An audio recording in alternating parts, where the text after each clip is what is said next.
All right, I'm going to go ahead and get started.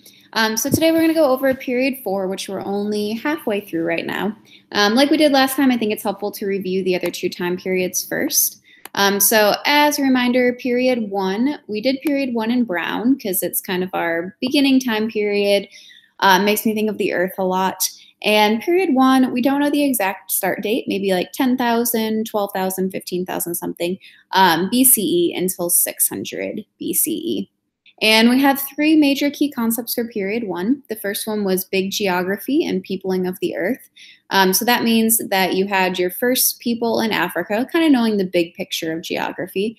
And then as they migrate out of Africa and move north into Europe and then to Asia and over to the Americas, etc., they adapt to their environment as they move.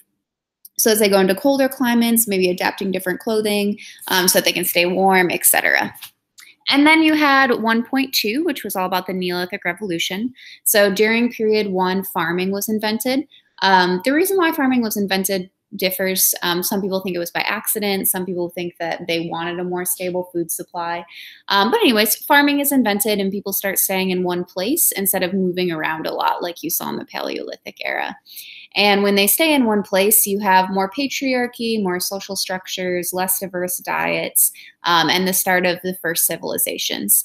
And the ones that we talked about, which kind of leads us into 1.3, are Egypt, Sumer, Indus River Valley, and then we talked about the ones in China near the Yellow River.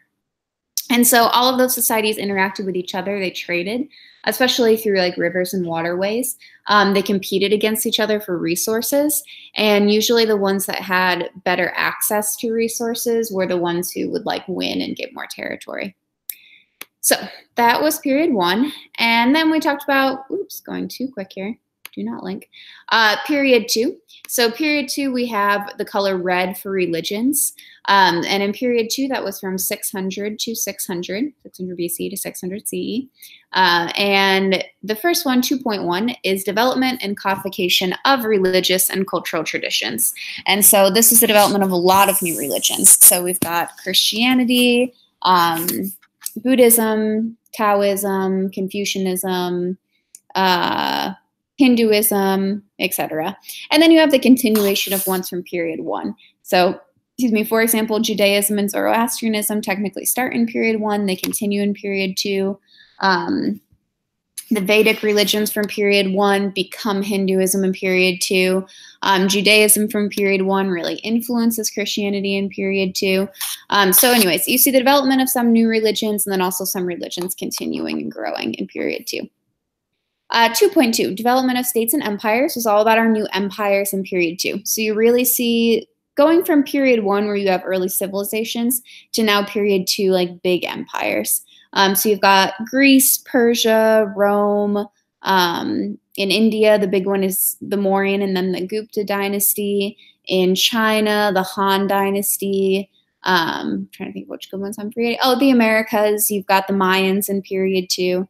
And so all of those empires grow and develop in period 2, and then the end of period 2, they all fall. And they grow and develop because they start governments and religion, and then they all fall because of disease, they get too big to manage, etc. And then 2.3 was trans-regional networks of communication and exchange, which just means trade. So in period 2, you have all of our new trade routes. You have the Silk Road, the Trans-Saharan trade, the Indian Ocean trade, and the Mediterranean trade. And all of them grow in period 2, and then they also all decline as the empires decline in period 2. And then last time we talked about period 3. Should probably label this period 3. So period 3 key concepts, we had communication and exchange networks. So again, that focus on the trade networks. So in period 3, after they all fall, now they all start to grow again. So the Silk Road gets revitalized by the Mongols.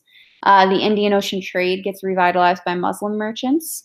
Muslim merchants also revitalize the Trans-Saharan trade. I'm not sure who revitalizes the Mediterranean trade, but it does get growing again in period 3. And so all those networks grow again, and you see just new people taking them over and using them again. 3.2 was state forms and interactions. So At the end of period 2, when all these empires fall, kind of what happens to them in period 3. So you've got the Roman Empire, which falls and splits into two. On the western half, they go into feudalism. On the eastern half, the Byzantine Empire. In Russia, Kievan Rus forms and is very similar to the Byzantine Empire.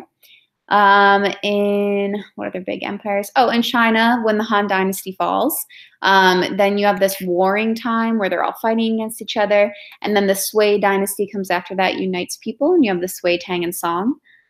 In India, after the Gupta Empire falls, no one can unite them in period 3.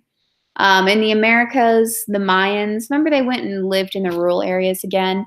And then in period 3, you see the Aztecs and the Incas are the big ones. Toltecs are there too. And in North America, the Mississippians. So you have all of those new states and empires that form in period 3 as kind of a reaction to what happened at the end of period 2. And then finally, increased productive capacity and its consequences.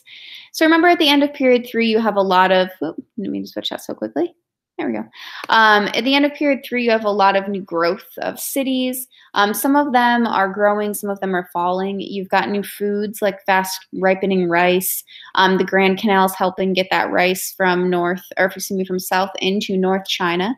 So you've got populations growing. At the end of period 3, you had the Renaissance, this kind of rebirth of ideas in Europe. People move back to cities because feudalism kind of falls there.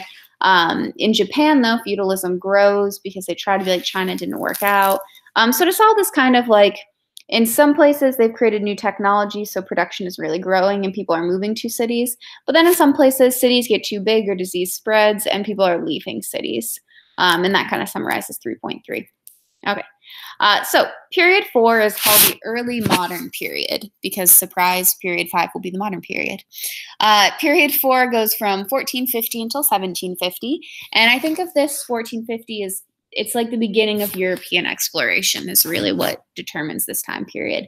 So if you ever learned that song in elementary school, the 1492 Columbus sailed the ocean blue. That's how I kind of think about this. 1492 is when Columbus goes to the Americas. So right before that is when Europeans are going out and exploring, trying to get to the Indian Ocean. And then this will end in 1750, kind of right before industrialization. All right. Oh, and this is green, this time period, because of a lot of greed, a lot of emphasis on making money. Okay. So we've read chapter 15, and that was that long one. We read it a couple weeks ago on Western Europe, extending its influence. So as a reminder for Western Europe, we started off in period 2 with the Roman Empire. And then in period 3, Western Europe goes into feudalism. So this is kind of like what happens after feudalism. So the first thing is this big split in the church. So remember we talked about the Catholic Church being showing a lot of corruption. They were selling indulgences, which were those like tickets to heaven. They were also selling positions in the church. So if you wanted like a high standing position in the church, you could buy your way into that. And so this guy named Martin Luther, pictured here, is really fed up with the church, and he creates a list called the 95 Theses. And it's all these reasons why he doesn't like the church. And he nails the church, or nails that list to the wall of the church. You can see that right here. And so in response to that, he kind of inadvertently, he doesn't mean to, starts the Protestant Reformation. And people are like, yeah, we should break away from the Catholic Church. And it starts a whole new kind of sect of Christianity called Protestantism. And remember we talked about the other different types of Protestantism to come out of this. I didn't list it here, but in class we talked about Calvinism. So John Calvin started Calvinism, that kind of like strong work ethic. And Calvinism was the one of predestination. So this idea that God has already decided what's going to happen to your life before you're born. And then we also had Anglicanism, which was the one that King Henry had started because he wanted to get a divorce. And so he creates a new religion so he can get a divorce. Anyways, so you've got all those new religions forming in Western Europe as a response against the Catholic Church. And then this also causes wars in Europe. So they fight a series of wars over religion. Remember we talked about the 100 Years' War, and kind of the result of that is that each European country got to choose what type of Christianity they wanted to be. So like Germany, for example, chooses Protestantism or Lutheranism because that's where Martin Luther was from. England chooses Anglicanism because that's what King Henry, who was their king, started. And and then et cetera, et cetera. So different, but some places stay Catholic. Okay, monarchies in Europe. So we also see this move towards, in period 3 with feudalism, the king and queens didn't have as much power. And then you see this kind of switch back to really strong monarchies in Europe. So monarchies are just king and queens having most of the power. And you see, again, this move back to strong king and queens. Probably the most famous example is in France with King Louis and Marie Antoinette, and they build the huge Palace of Versailles in this time period. And they really build it to show how much like power and strength that they have. So it is really big monarchies in Europe, and a lot of them take different kind of governmental steps. So in France, they go towards absolutism, where the king and queen have all of the power. Whereas in England, you have a civil war, and the response of that is actually to kind of weaken the monarchy there and start systems of checks and balances and parliaments, et cetera, which you can still see there today. So we've got kind of some religious changes in Europe, governmental or political changes in Europe. You also have the scientific revolution happening in Europe. So we talked about the end of period 3 is this renaissance, this rebirth of new ideas.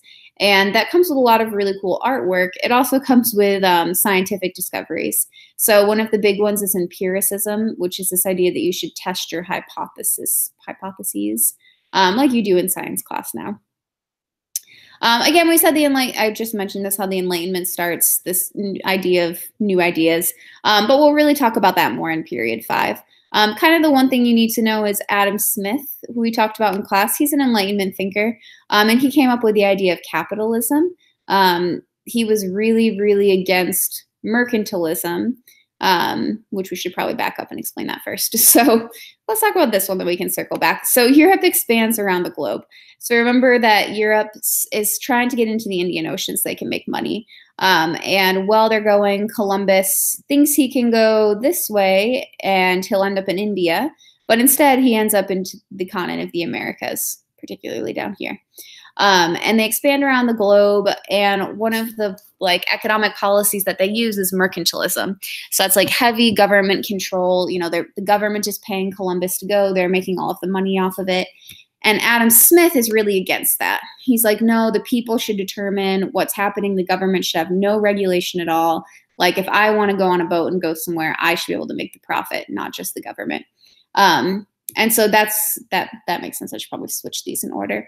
But anyways, so Adam Smith, capitalism against mercantilism, which was a lot of what was happening here. And then in addition to going over to the Americas, Europe also takes over part of the Indian Ocean trade, really most of it. They kind of destroy the Swahili city-states and take over there, and they set themselves up as kind of the middlemen, so people have to buy and sell with them. Okay, so that kind of summarizes chapter 15, which was Western Europe. Again, you've got religious changes, new religions, new kind of governmental systems, a lot of new ideas, and then the big thing in period 4 is Europe goes and takes over all of the Americas. All right, so chapter 16, we talked about what was happening in the Americas. So we know that they're getting taken over by Europeans. So when Europeans get there, they spread a lot of disease, and this causes huge demographic catastrophe. So you see the native population steadily decline in the Americas because of Europeans. You also see a lot of exchange of foods, plants, ideas, etc. So you can kind of see here in the picture. I wonder how well I can zoom into this. We've looked at this in class. But you've got going from Europe and Africa over to the Americas, bananas, cows, horses, diseases. And then from the Americas going over to Europe and Africa, you've got corn, beans, squash. That looks like a pineapple, pumpkins, turkeys. Lots of different foods are going over here as well. There we go. Oh yeah, okay. Here's just an extension of these. Oh, and llamas are going from the Americas over as well. Anyways, labor systems. So in the Americas, they had the encomienda system. So this was a system where when the Spanish was taking over the Americas, they basically would take over land and say, like, to the native peoples, if you want to continue living here, then you have to work here for free. And they used that system, and they had natives work for things like making sugar, getting silver, etc. And they used natives for a while, but a lot of them were dying from disease. And so they start the transatlantic slave trade and bring over Africans after that. In terms of the empires in the Americas that we talked about in period 3, the Aztecs do fall, the Spanish come in and wipe them out, in addition to the Incas as well. Religiously, Catholicism, Europeans, they're having issues of their own, remember, with religions because of the Protestant Reformation. Let's go back to that slide real quick with Martin Luther. Maybe it won't let me. Oh, there we go. Nope, not the wrong way. Okay, so remember that Europe is having these religious issues with the Protestant Reformation, and they're losing a lot of Catholics. And so Spain, a Catholic country, when they go over, they really push to convert people to Catholicism in the Americas, and it works very well, and a lot of people convert to Catholicism. In addition, when Europeans are coming over, they're ruining land in the Americas. They're building all these plantations, they're clearing down fields, and it ruins quite a bit of the land. So that kind of summarizes chapter 16. It's basically what happens to the Americas when Europeans come over. You have a lot of natives dying from disease, new ideas, foods, etc., new religions. Empires get destroyed, and new labor systems are brought over. And then the last one we read before break was what was happening in Africa during the slave trade and when Europeans are coming through. So before Europeans, we kind of talked about these at the end of period 3. We had some big empires in Africa, like Ghana, Mali, and Songhai. The Songhai Empire had Timbuktu. Remember, that was a big center of learning. A lot of North Africa at the time was Muslim. So were a lot of the Swahili city-states were Muslim at the time. And Europeans arrive, and they're looking for Africans for the slave trade because the natives have been dying. And they know that Africans were immune already. I guess also geographically, they were close to be able to bring them over. And so they would come to the coast and set their boats up, and they would trade with Africans for enslaved people. Africans at the time had had slavery before this, but it wasn't the same type of slavery. And a lot of this was fueled for a lot of greed. Africans were getting guns for the first time, and they would have to protect themselves against other Africans who had guns. And so this trading happened so that people could get a lot of guns, etc. Caused a lot of wars between African nations as they were fighting with each other to get more enslaved people to sell. And then Europeans would bring Africans over to the Americas. On the way over, they would be put on slave ships, and it was called the Middle Passage. Horrifying experiences where a lot of people died and were crammed into extraordinarily unhygienic boats and treated more like animals than they were like humans. The Africans who did arrive to the Americas were enslaved in the Americas. They lost a lot of their language because they weren't usually allowed to speak it. Some places still have some of the language. We talked about the Gullah Geechee people in class, but a lot of them lost their language. They did bring over their religions, though, and that syncretized with other religions. One of the big ones we talked about in class was Voodoo, which was African religions and Christianity combining. They also brought over their music, and you see the start of a lot of very popular musical, that made that bigger instead of smaller, a lot of popular musical traditions today in the United States.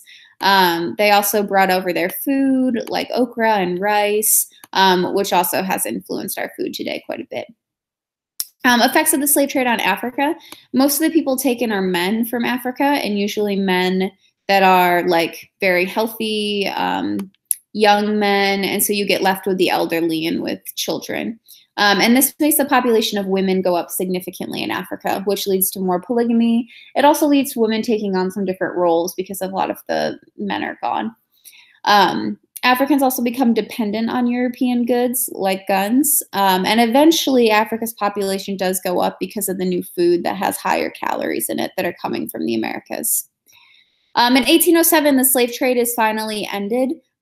This was caused by a lot of different things. So in Europe, Enlightenment, these ideas of like freedom, etc. And people are like, wait a second, if we're saying that all men deserve equal rights, like what about these enslaved people that we're sending over to the Americas? So people in Europe start questioning slavery. And then also, obviously, there's a lot of slave revolts that are happening. Haiti, which used to be Saint-Domingue, has a huge slave revolt, becomes their own country. And so all of those pushes for the slave trade to end in 1807.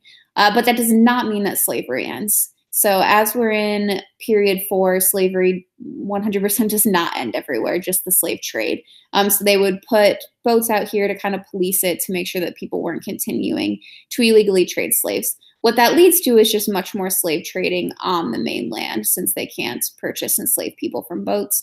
And then you also have more slave trading in the Indian Ocean as well since this gets shut down. As it says here, Indian Ocean slave trade continues. All right, so the other chapters we haven't gotten to yet, but just to give you a little preview.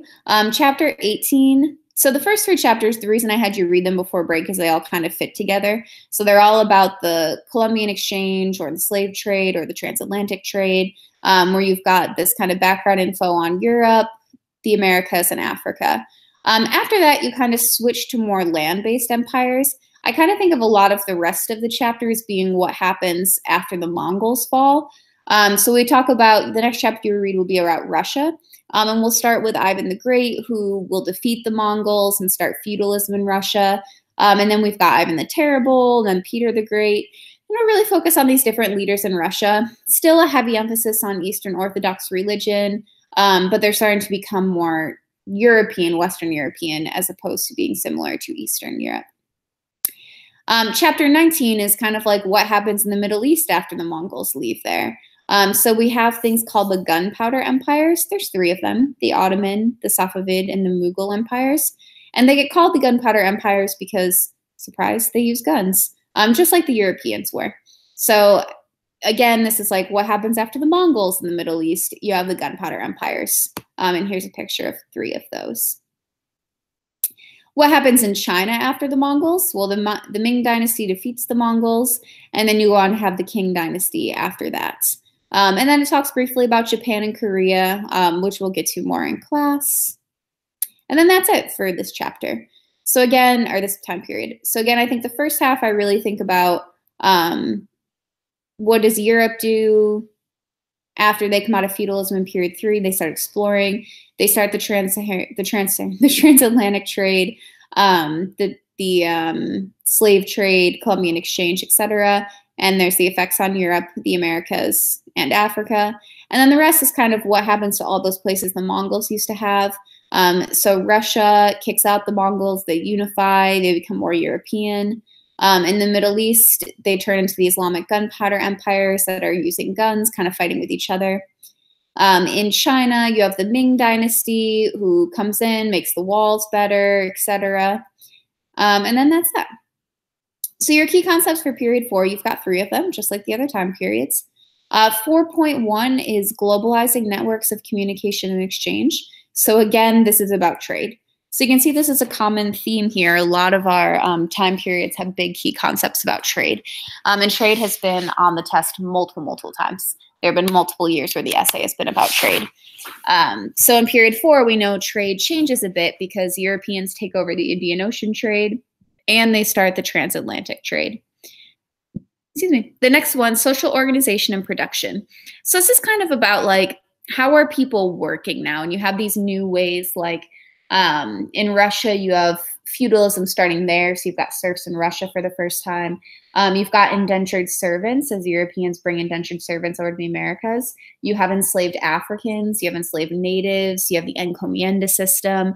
So all of these new kind of, and social hierarchies, right? We talked about the casta system in the Americas, how that's different from North America, where you had a really strict hierarchy where people could not mix. So 4.2 is all about that, like socially, how are people being seen differently in their hierarchies? What are the new roles and what are the new kind of systems of labor? Excuse me. All right, and then 4.3 is all about state consolidation and imperialism. So kind of like what are the new states or empires in period 4? How are they coming together? Where are they taking over other places? So to look at these more in detail, 4.1, that one about trade. Okay, so you have intensification of existing trade networks. So like the Indian Ocean intensifies, Europeans take it over. They disrupt it. It leads to prosperity for who? Europeans. Transoceanic trade / exploration is possible with new technology. So we saw this also in period 3, right? All this new trade happens because of new technology. So in period 4, we've got these ones we had before, the astrolabe, But cartography gets better. You start seeing much better maps, especially as they realize that the Americas exist. Much better understanding of wind patterns. Zhang He, who is that explorer in China, continues to explore. Portugal starts its own navigation schools, like train people in sailing. And then, of course, Columbus gets sent over to the Atlantic, which really beefs up trade and transportation and the understanding of the world. Also underneath trade, one thing that I didn't mention in class is that Oceania and Polynesia, so like the islands, are not affected by Europeans. So Europeans don't really make it to the Pacific. They do make it to Hawaii, but they don't make it to Polynesia. So remember we talked about Polynesia before, and we talked about Moana and the chickens, etc. Europeans don't get there, and so they are unaffected at this time. Okay, you also have new circulation of goods. So Europeans are starting chartered monopolies where they kind of take over entire industries, entire trade networks, etc., and they monopolize it and they start trading new goods. So we talked about in class silver. So remember, China really wanted silver for their coins. And so Europeans are forcing natives to get silver, and then they're going and selling it to China and making a lot of money off of it. This also starts our first true global economy. So if we think about, like, the word economy is money, right? Like buying and selling. So before this, a lot of the economies were local. I guess with the Silk Road, like, you can trade pretty far, but they're not global. The Americas are never trading with Africa, Europe, or Asia before this, but now they are because the Americas have been discovered. So this is truly kind of the first global economy. If you think about the silver trade, it's a very global thing. Like Europeans going to the Americas, getting silver, bringing it to Asia, getting Asian goods, bringing them back to Europe. So we have a lot of big global trade happening. And Europeans are using mercantilism, again, this idea where the government has all the control, and the joint stock company to control their colonies. And they're competing against each other because of this.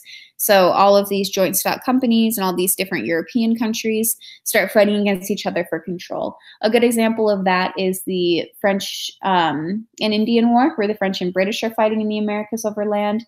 So you see a lot of competition before them because they want control of these areas and they want to make money. Okay. Other bit in trade, the Atlantic trade equals goods, wealth, unfree laborers, mixtures of cultures, diseases spread, American foods spread, cash crops spread. We just went over this, but nutrition and health improves because of new foods. Colonization, when the Europeans come over, they ruin the environment in the Americas. Anyways, the triangular trade, though, is only Europe, Africa, and America, so it doesn't include Asia. Okay? They do in the silver trade, but not technically in the triangular trade. Okay, still on trade. Spread and reform of existing religions, that makes sense. So as trade is happening, you're also seeing these differences in religions. So ones we talked about already are the split with Christianity, Protestantism, and then that in the transatlantic trade network, they're really trying to bring Catholicism over to the Americas. We haven't talked about the gunpowder empires yet, but if you remember from period 3, when we talked about Islam and the split between Sunnis and Shiites, we're going to see that again with the gunpowder empires, as some of those empires are Sunni and some of them are Shiite, and that causes some wars between them. Funding of the arts. So because Europeans are trading a bunch, they're getting extraordinarily wealthy. So as you can imagine, exploiting Native peoples and African peoples and having them work and not paying them and then selling their goods for money makes you very, very wealthy. And so one of the things they use that money on is the Renaissance, to like pay people to build and create all of the artwork. Remember I had you watch that little video in class on the Renaissance, and it showed you a lot of that artwork. So a lot of that artwork was funded by governments who were making money off of the transatlantic slave trade. You also have literacy expanding. More people are learning how to read and write. And this is the time of Shakespeare, etc. Okay, 4.2. So this is about the social organizations. So again, these different social groups and the different ways that people are working. So we'll skip this because we're not there yet. But peasant agriculture increases. So I briefly mentioned, though you haven't learned about it yet, Russia will adopt feudalism, so they'll start having serfs. We also haven't learned about this yet, but India will start making a lot of cotton, and China will continue to make a lot of silk. We did talk about Africans being exported to the Indian Ocean trade and the Atlantic slave trade and being used as enslaved labor. And then the colonies in the Americas start depending on this forced labor. The encomienda system, where natives are being forced to work, and slavery specifically. We call it chattel slavery. That kind of differentiates it from other types of slavery. Chattel slavery is like when enslaved people are treated like animals and not like humans. And then again, we've got those new social and political hierarchies. So like the castas system in Central and South America is your clearest example of that. And then you also have change in gender roles. We start seeing smaller families, not as like with better healthcare. You don't need to have as many care, or better, not healthcare, but better like medical advances. People aren't having as many kids because they don't need to have as many kids. And then with all of the exploration and stuff as well, you have a lot of people who are traveling more frequently. So you see smaller families, and then we see massive demographic changes in the Americas and Africa. So the Americas, you have native peoples who are dying, and then you have African and Europeans coming over. And in Africa, you have a lot of men who are taking out, which leads to huge gender imbalances, a lot of polygamy, and change in roles for women because of that. Okay. So 4.3 is our last one. That's the state consolidation and imperialism. I think I always tend to do a lot more on the first one than on the other ones. Move this up a little bit so we can see it. Okay, so the first one is rulers legitimize and consolidate their power. So this kind of talks about like in all these different places in Europe, Africa, the Americas, and then the chapters you're about to read on Russia and China and the gunpowder empires, how do rulers claim that they have their right to rule? So in Europe, a lot of them use divine right. They say that they got their right to rule from God. Remember, European countries are still very religious. In Mesoamerica, they were using a lot of human sacrifice before the Europeans got there and unfortunately killed most of them off. You also have a lot of rulers who treat ethnic minorities poorly, and then they use that as a way to booster their power. So if you think of like Hitler would be a good example. We're obviously not at Hitler yet, but when you can get a whole, if you can tell everyone in your country like, oh, these people are bad, etc., and people rally behind you, then that boosters your power. And so when we get to Russia, you'll see like one of the Russian leaders makes all of the Jews leave Russia, sends them all to Poland. We see in the Americas, in the castas system, we see the white Spaniards taking all of the power over the other ethnic minorities. Same thing in North America. And that helps give them more power. You also see tax collection, which we've seen this before, and the tribute system. This, again, gives rulers more of their power. And then art and architecture. So rulers will build huge architecture to show how much power they have. Good examples of this in period 4 are the Palace of Versailles in France. Huge, huge palace. When you read the chapter on Russia, you'll also hear about the Winter Palace that gets built in Russia, huge palace. And all of that just shows like, I have so much money and so much power that I can build this huge palace and mansion to live in. Also making new artwork as well to show their power. Okay, and then imperialism depends on gunpowder. So period 4, gunpowder is huge. We know Europeans use gunpowder to take Africans and bring them to the Americas. We know that in the Americas, Europeans kill a lot of natives because of gunpowder. And then we'll also see gunpowder be a huge deal in the Islamic gunpowder empires, which we have not gotten to yet. Oh, and when Europeans take over the Indian Ocean trade, also huge with gunpowder there. So again, Europeans taking over the Indian Ocean trade, gunpowder.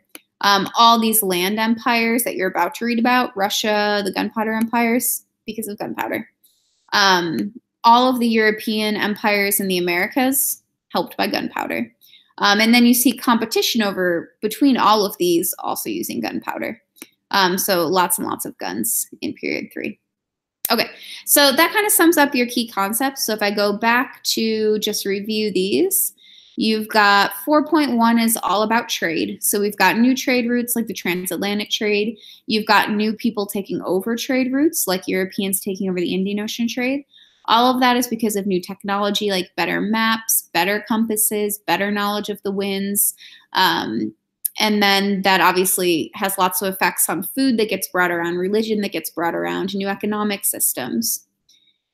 4.2 is all about new social hierarchies, new laborers. So we've got like the castas system in the Americas. You've got serfdom in Russia.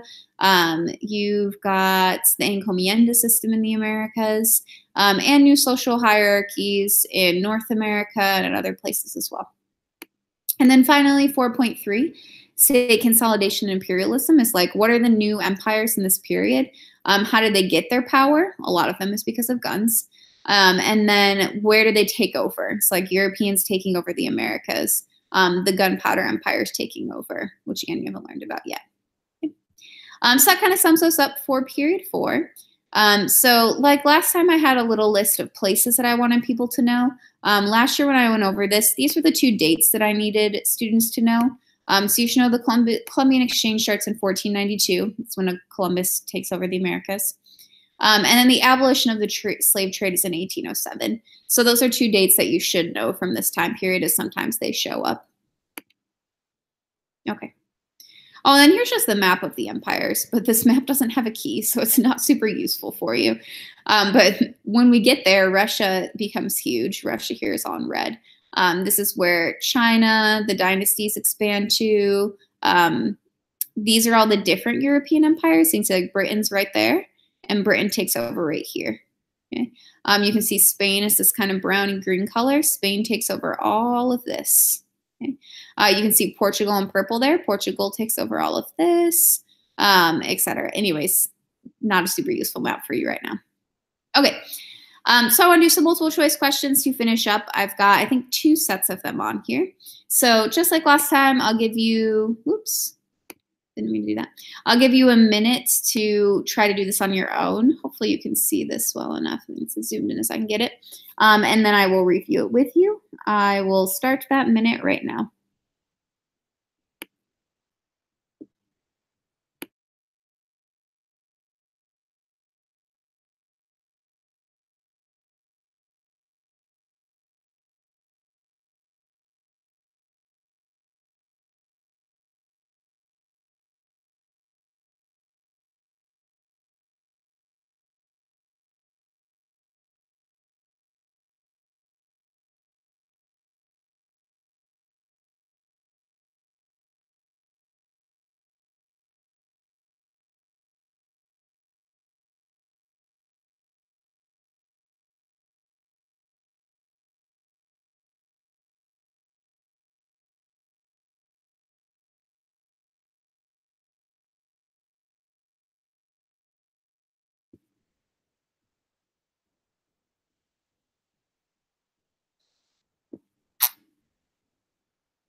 All right, there's the timer for the first question.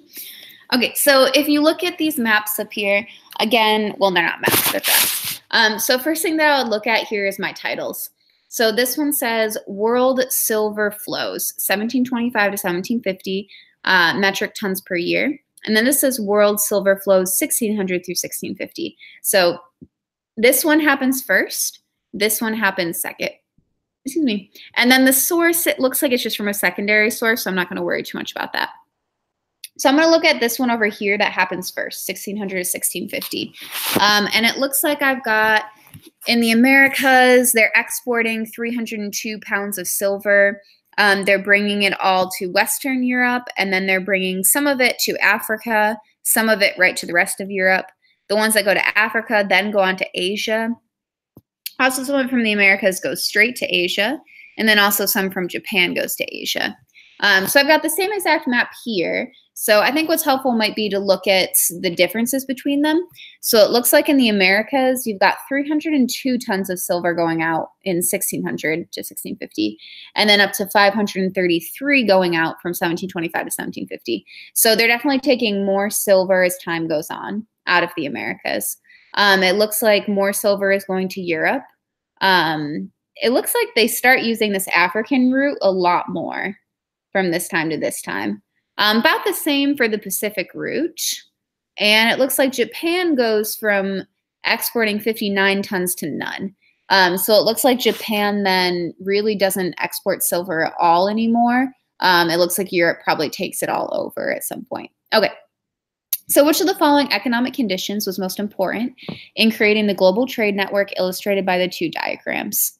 American demand for labor and African supply of slaves, So we know that, yeah, America did demand labor. I mean, I guess Europeans. So I'll keep that one there. B, Japanese supply of silver and Middle Eastern demand for spices. None of this talks about spices, and we know that Japan doesn't really export that much silver, and then they don't at all. So I would cross off B. Western European demand for industrial raw materials and American and South Asian supply of cash crops. So I know cash crops are the things that Europeans are growing in the Americas. And South Africa does grow them. But this is all about silver, not really about cash crops, so I would get rid of C. And then D, Chinese and Indian demand for precious metals and European demand for Asian textiles and luxury goods. That makes sense to me because China is the one who wants the silver, and then Europe wants all of the silk, etc., from China. So if I had this down for A and D, the correct answer is D. And the reason that it wouldn't be A is, first off, this is throwing me off that it says American and not European. But just their demand for labor doesn't drive this whole thing. What drives all of this is that China wants coins and Europe wants goods from China. Okay. Next one. And again, as always, please email me or text me if you have any questions since I can't get the chat function to function. All right, so we'll take 1 minute to complete this next question. You can go ahead and get started now.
All right, there we go for our timer for that one.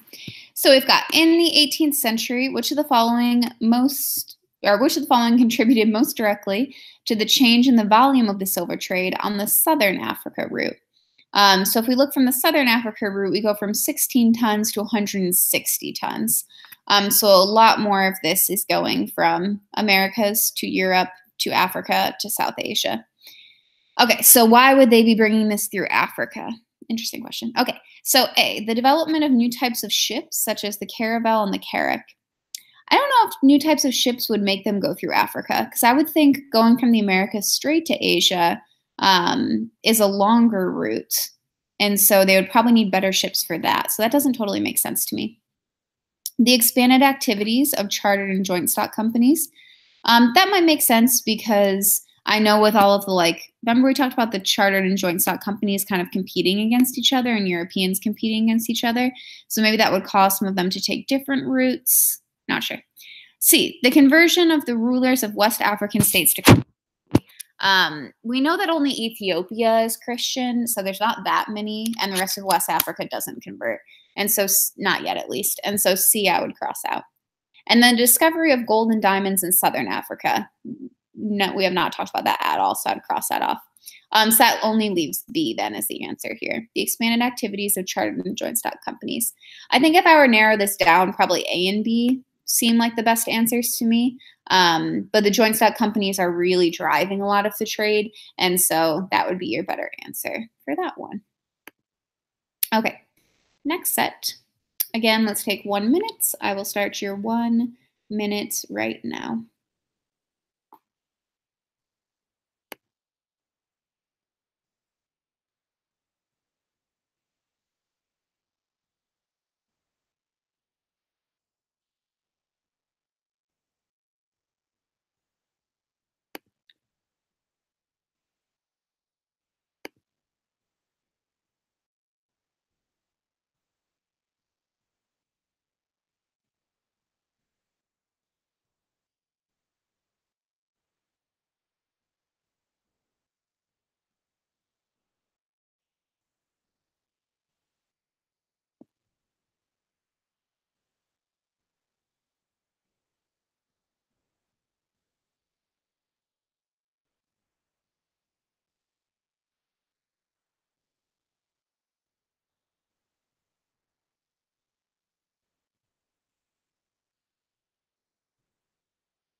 All right.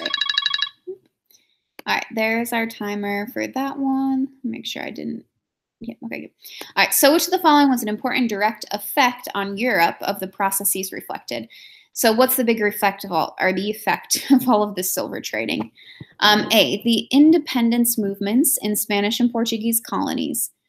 This isn't going to happen for a while, and the independence movements, well, part of it is driven by silver. It's not all of it. And then also with silver, I think of being more of like something they're forcing natives to do. And I feel like a lot of the independence movements in the Spanish and Portuguese colonies are either driven by enslaved Africans or by what are the Peninsulares kids called? I'm forgetting, Creoles. Them as well. So I think I would cross off A. The industrialization of parts of England, France, and Germany. We haven't talked about industrialization yet. That's the next time period. So you could cross that out. Industrialization does happen, but I wouldn't call it like the direct effect, but that would probably be a maybe answer, actually. Okay. The intensification of state rivalries over control of trade routes leading to colonial wars. This is definitely a direct effect. Remember, we just talked about like the French and Indian War where France and Britain are fighting with each other. And then religious conflicts between Catholics and Protestants. This happens before the silver trade, and so you could cross that out. So C here is the answer.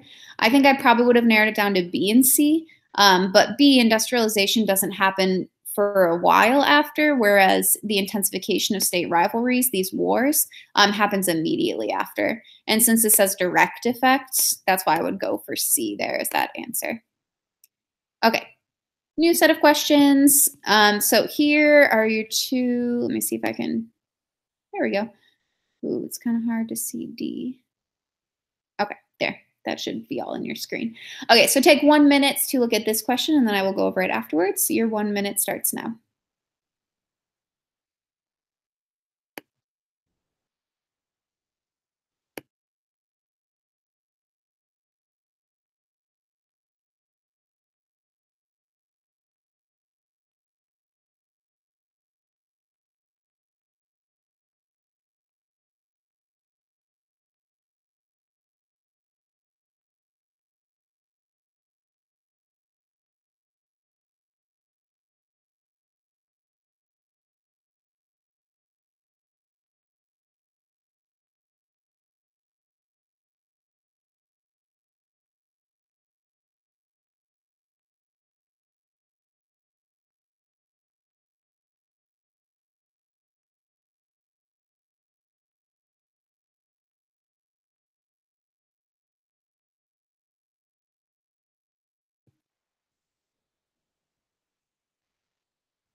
All right, there is my timer for this one. Okay, so we've got two images here. This one says, ivory tip for a king's ceremonial scepter, showing a female ancestor spirit from the Congo, Western Africa, around 1800. Okay, so this is the top of this guy's scepter, which I think, like the big sticks that they hold. And we've got a female ancestor spirit here. So what I can immediately pull from this is I think of ancestor veneration in some of these traditional societies. And I also think of the importance of women, right? This is a female ancestor here. Okay, then over here we've got female figure on a crucifix, the Congo, Western Africa, around 1800. So what's interesting about this one is I can see from the crucifix, Christianity, but then also, again, this is a female figure that, maybe is similar to this one. So what this is showing me, they're both around 1800, is that in the Congo and Western Africa, you probably still have a lot of people practicing the native religion, but it looks like Christianity is being influenced. But it's not like the exact same Christianity as Europe, right? In Europe, we don't see female figures on the crucifix. You just see Jesus. And so it looks like some type of syncretism here. Okay, so the object in image 1 best illustrates which of the following continuities in world history. So here's image 1. So what continuity does it show? The power of traditional elites was continuously challenged by the emerging power of new elites. I'm not sure out of this that I get anything about them being challenged there. So I don't think I would go for that one. All right, B, we've got the power of states was based on the ability of rulers to monopolize the use of violence. Again, I'm just not sure that I get anything about violence there that I could pull out. Okay, next one. Artists depended on royal patronage for their livelihoods. I'm not sure exactly what that one is talking about. I would say like artistry, this is clearly like a piece of artwork. So that would make me, want to think about that one a little bit more. So maybe I'll keep it in there. And then we've got rulers use religious imagery to legitimize their political authority, which I would say is probably 100% the answer. And this is, and I will double check just in case, but this is a good example of one that sounds like a key concept. So when I look through all of those, I recognize D as rulers used religious imagery to legitimize their political authority. That sounds a lot like one of those key concepts that we just looked over about how rulers were using art and artwork and monumental architecture to like legitimize their rule. And so, sorry, I'm still trying to double check for you. Yep, D is the correct answer. Okay, that makes sense. All right, next one. Okay, so this one is the object in image 2, so that'll be that image. And I'll give you 1 minute to work on it, and then we'll go over it. Your 1 minute starts now.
All right, there's our minute for that one. So the objects in image 2 best illustrates which of the following cultural processes in the period 1450 to 1750. The spread of Ethiopian cultural traditions in West Africa. Again, I know Ethiopia is Christian, but I know that not many other places become Christian yet, so I can cross off A because it doesn't really spread. B, the influence of the Columbian Exchange on artistic traditions. Maybe, because I know the Columbian Exchange brought Christianity, and that is influencing their art. C, the development of religious syncretism as cultural traditions spread.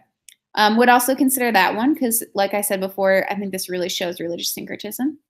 Or D, the intensification of pre-existing religious conflicts and rivalries. This doesn't show me anything about conflicts, so I'd cross off D. So between B and C, I think the better answer for image 2 specifically would be C, which is the correct answer, the development of religious syncretism. Because again, you can see that like African traditions combining with Christianity here. That's kind of the definition of syncretism. Okay, I think we've got one more question, and that'll be the last thing that we do. Okay, so you've got taken together. So this question is asking you about both of the images together. I'll give you 1 minute, and then I will review it. Your 1 minute starts now.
All right, there's a minute for that one.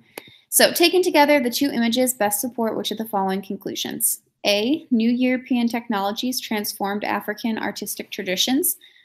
I don't know that I would say new technologies, maybe new religions, but not technologies. So I would probably cross that one out because of the word technology.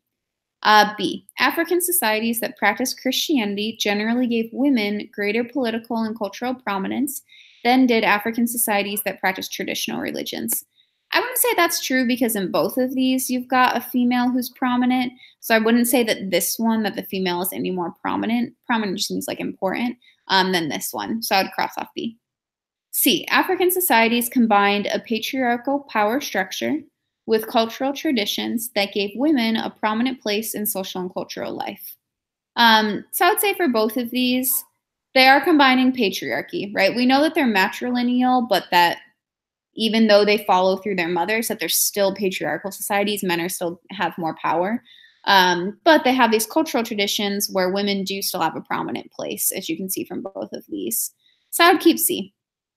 And then D, women's roles in African societies were shaped by the interaction between Christianity and Islam as the two religions spread in the region. Neither of these show me Islam. So I'd cross that one out, which would make your correct answer C right here. Okay, so I think that is all I have for you. I hope these were a helpful way to review. You can always go back and watch the rest of the videos. Yeah, I think that's it. Feel free to email me with any questions or anything, and I will see you all in a week, unless you are in my intersession. Have a good rest of your break.